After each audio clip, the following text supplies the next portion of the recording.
phenomenon. Many of our young professionals went to the Sudan. Many of them learned at the feet of Osama bin Laden, who was in exile living in Sudan at the time, and a man by the name of Al-Turabi, who was one of the opposition leaders in the Sudan. Many of our young people, young professionals, educated young men and women went there and came back to Nigeria with these completely unacceptable ideas about establishing an Islamic fundamentalist state. And you saw this thing unfolding by the day.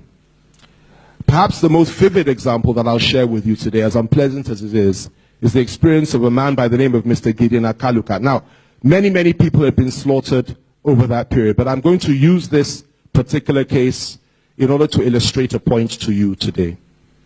There's a man by the name of Gideon Akaluka who was in a Kanu police station. He had been charged with something, he was being kept there.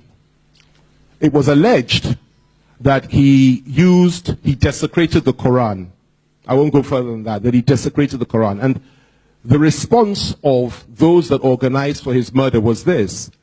They mobilized the crowd. They stormed the police station. They dragged him out. They cut off his head. And by the way, they filmed all this. This was all filmed. It was released. It's something that was viewed by millions of Nigerians at the time on television. They put his head on a pole and they paraded it and started screaming and shouting and rejoicing at the fact that they had done this. And his crime was that somehow or other they alleged that he had desecrated the Quran. The country was in a state of utter shock.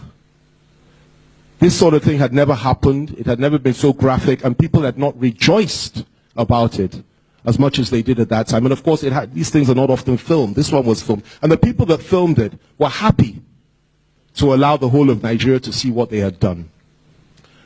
Now, the result of it was this. General Sani Abacha rose to the occasion, and they established the fact that 9 people had organized this horrific act. There were 9 of them.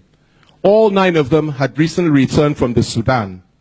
All 9 of them had trained there. All 9 of them were committed to establishing an Islamic fundamentalist state in this country. And all 9 of them were ready to employ violence in order to achieve their objectives. What Abacha did was interesting and unique. Instead of rationalizing it, trying to explain it away like so many of our leaders do today, he simply ordered that the 9 should be fished out and they should be eliminated. They should be killed. And he told his people that he was not ready to accept this type of evil in Nigeria at that time or at any time. And he was very decisive. It was a military government, a real soldier. And what happened? All 9 of them were fished out. 8 of them were killed, but 1 of them was not killed. The question is why? It's a good question. I'm still asking that question today. I am told that he had such strong connections and that the president was lied to by the IG of police at the time and those that were in charge of what was essentially an extrajudicial killing. And the man was taken from Kanu because he had strong connections. And he was hidden in a Sokoto prison for 2 years. Abacha thought he was dead.